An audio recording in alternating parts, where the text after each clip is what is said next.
My name is Michael Diamond. Let's see if I can move up to my slide. There we go. I'm the executive director of the Infection Prevention Strategy.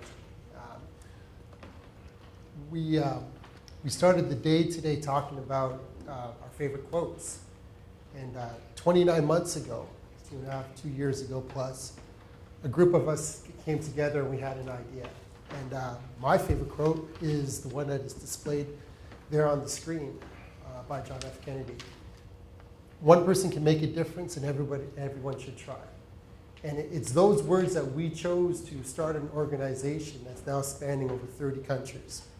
And in 29 months, we've been so effective at doing what we do, we've grown quite the following. I'll move on and explain this. The Infection Prevention Strategy is a not-for-profit. We exist for the fundamental reason that we believe we should not have to wait years for promising innovations, ideas, and protocols to be advanced, adopted, and accepted. We are all volunteers in our organization.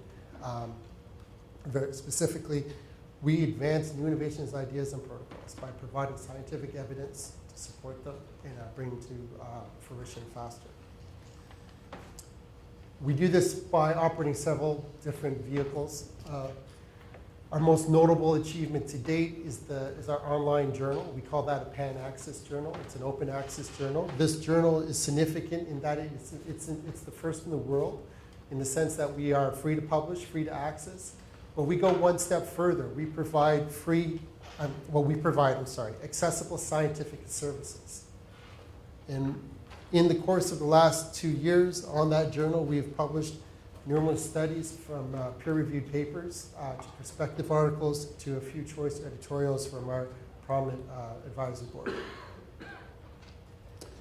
One of our foundation programs in our not-for-profit is our Sudden Science program. And our Sudden Science program is a mechanism that we created to basically help adopt and bring into acceptance new innovations, ideas, and protocols that make a difference by speeding up the process. Similar to pre-pen publishing, what we do is we have a team around the world in different areas working on different projects.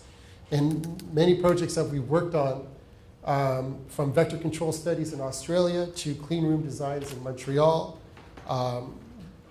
to stethoscope cover study that we did in the United States that was the first of its kind, to a variety of different ones, which I'm about to explain right now. And a few of our graduates of our program are here today.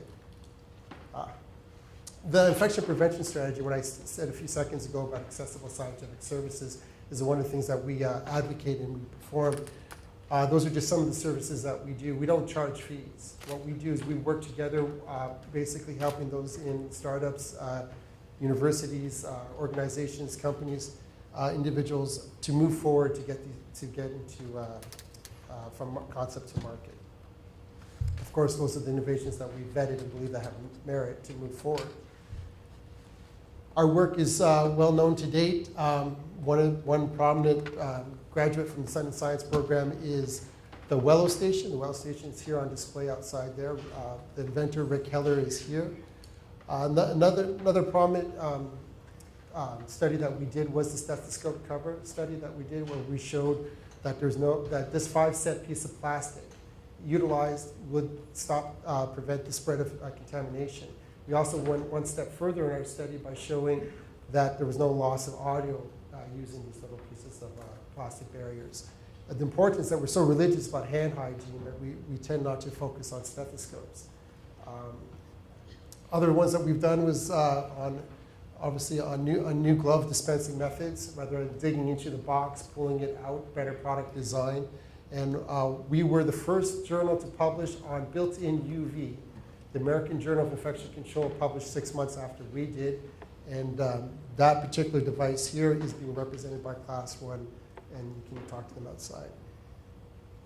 We've done, we take many positions.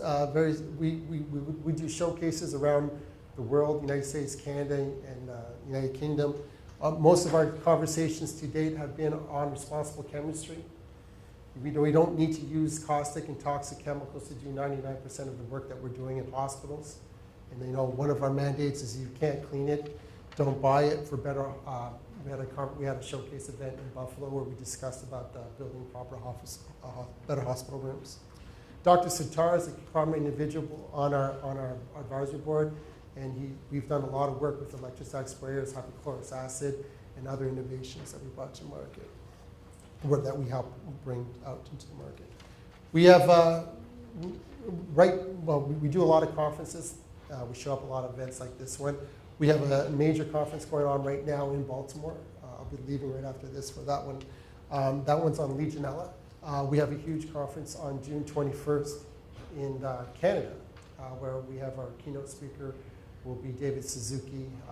The rest of our board will be there, Dr. Sitar, Dr. Green, Jason Tetro, and many others. I'm also the board member of the HCS Consortium out of the United States, a US-based charity that we are focused on advancing, again, new innovations, ideas, and protocols. This is a working group organization where our conference is based on working groups and producing results. Our major conference this year will be in Nashville. Last year was in Ann Arbor, Michigan. The infection prevention strategy, we do a lot. So I mentioned the journal. I mentioned our Sudden Science program. We did operate the Center of Excellence. That was a facility that we had out in Buffalo, New York. Gave us a US-based hospital location to start doing some of our science. We've since then moved away from that because many hospitals offered their facilities around North America, and we are expanding to multiple hospitals instead of one. We have other focused research sites being launched next year and this year, from biofilm.tips, antimicrobial.tips, UV.tips. We're pleased to announce that we'll be launching EIP.tips, engineered infection prevention.tips, and we'll be also launching humidity.tips. These are fact-based websites that have a literature review on the sites. Will be a resource center, no ads, and it's part of the TIPS program that we have, where we give evidence-based science to support everything that we talk about. So this is going to enable a lot of IPCs, a lot of decision makers and stakeholders out there in the world to have a spot to get concise information, facts only, and no bias or influence. We're all volunteers. None of us get paid for what we do. We all volunteer our time. Our advisory board spans 4 continents, includes some of the most notable people in the industry. Our topics include everything from public health to food production, food safety, to, of course, what always brings us back is healthcare and hospitals. That is it.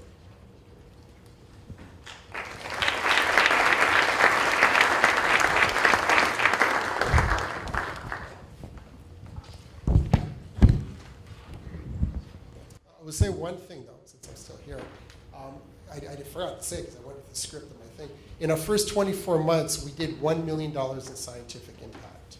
That's $1 million that we were able to help create through Dr. Sitar's lab in Ottawa, the NSF International, the University of Arizona, and other groups that have done science to advance new innovations, ideas, and protocols. And in this first 4 or 5 months of this year, we've already reached over another $1 million. So we're on target for $2 million for 2018. So that's quite the impact that we're having around the world. Thanks.